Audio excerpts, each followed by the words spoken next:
Welcome to Ideas in Action, conversations that matter, where bold voices meet big ideas and powerful conversations inspire practical change.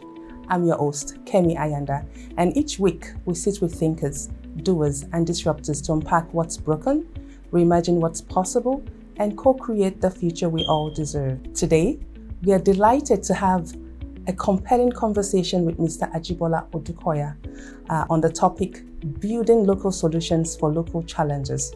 Mr. Ajibola is a technology business consultant and strategist with over 15 years of global experience driving digital transformation across Africa. He's passionate about building a thriving digital economy. He has led critical national initiatives, including revenue assurance for the Nigerian Communications Commission, the data recapture exercise for Nigeria's pension sector, and strategic roles in the rollout of the National Identity Number program. As former head of technology and strategic alliances at National E-Government Strategies, Ajibola played a key role in shaping Nigeria's digital public infrastructure. He holds dual bachelor's degrees in accounting and finance and business administration and finance from Manchester in the United Kingdom, a master's in management from Cranfield School of Management, and is an Oracle certified professional.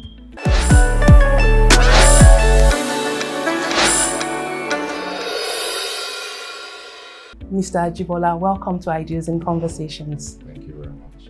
Thank you for having me. In a country where foreign models often dominate policy thinking and intervention design, the question arises, what does truly local innovation look like? And who gets to define it? This episode explores how communities, entrepreneurs, and institutions can co-create solutions that are homegrown, culturally grounded, economically viable, and scalable. It challenges the illusion that progress must be imported, asking instead, what if the future is already here, just overlooked? So, Mr. Ajibola, let's start from the basic. Who gets to design the blueprint when it comes to local solutions, in your view? So no-code solutions. Local solutions, yes. To be honest, local solutions should be designed with agency in mind, which means you're taking the local people who you're designing it for. They should be the first contributors to that blueprint. You should be developing the blueprint around their culture, around what their beliefs, around how they live their lives, not imposing your idea on them. So it's basically from the ground up. It should be informed around traditional practices, their languages, and also context of understanding as well. So that should be the key information required to have a successful localized blueprint.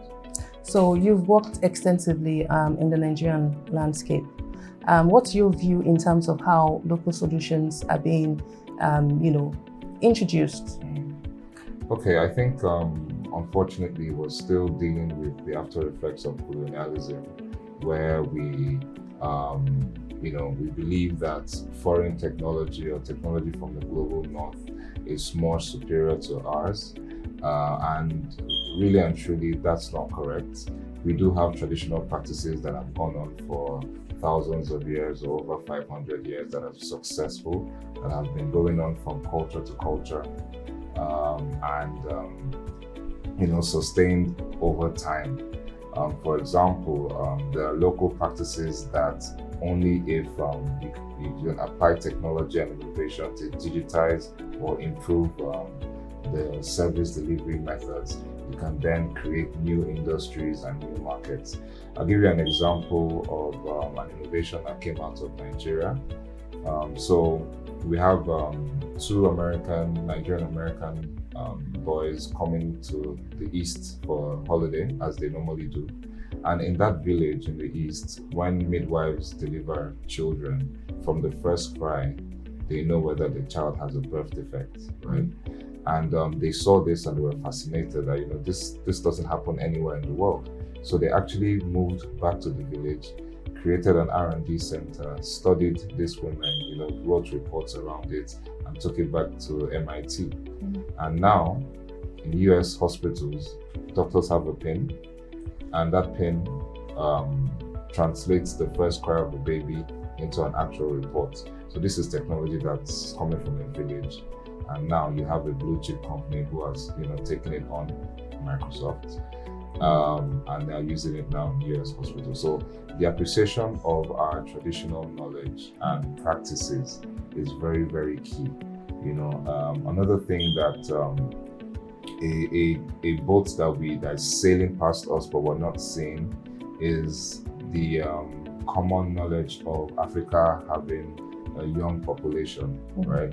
But it's also a double-edged sword because you also have to look at the aging population. So if you have a young population, how are you archiving the information of the aging population? These guys they have so much knowledge, so much local knowledge about the soil, knowledge about the weather. So you can imagine a farmer who has been through several droughts. He's been through maybe 15 droughts over his years. He's 70 years old. And then you're asking a foreign consultant to then consult on his land. He knows better than anyone. He knows how to build resilient mechanisms around that. He has so much knowledge. So this knowledge needs to be archived and it has to be intentional.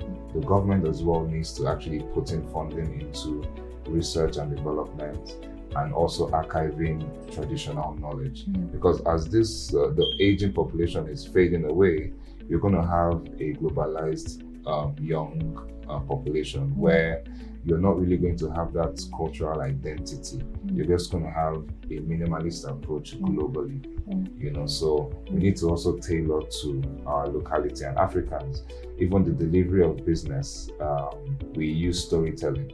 So storytelling is our way of effectively communicating. And if you see some other cultures, not necessarily storytelling, it's more structured. So if you see that even the way businesses approach marketing, it should be story-based, it should be community-based, it should be family-based. I know back in the days, in the 90s, 80s, our commercials were very, very oriented around our beliefs and our values. But nowadays, it's almost, you can see commercials across the world. It's literally the same. So we need to actually see how we can localize our approach.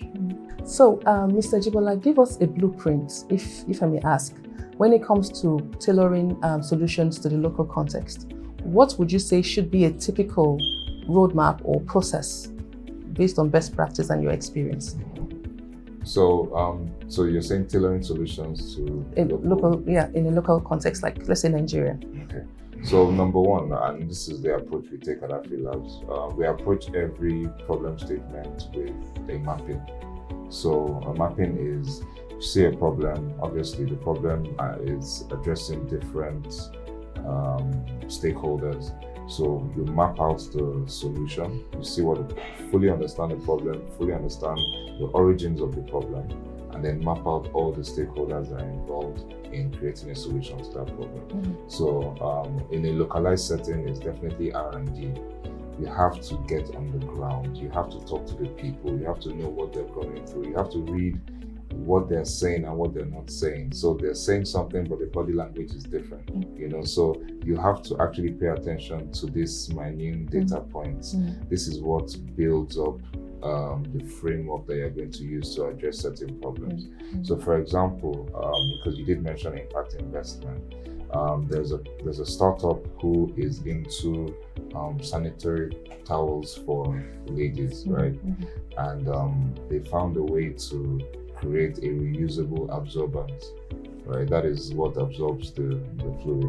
And organically, they've been able to create this absorbent using plantain stems. Wow. And it's reusable. Wow. Because if you look at the impact of that is, if a young lady who's going through her cycle doesn't have that, she misses 2 weeks of school. So the impact of missing 2 weeks of school and then coming back to catch up. And what happens in the rural areas is the ladies are not even in school anyway. But if you're even lucky to attend, if you miss 2 weeks and you come back, the likelihood is you might not even come back. So from an investment standpoint, you think, okay, so where's the money?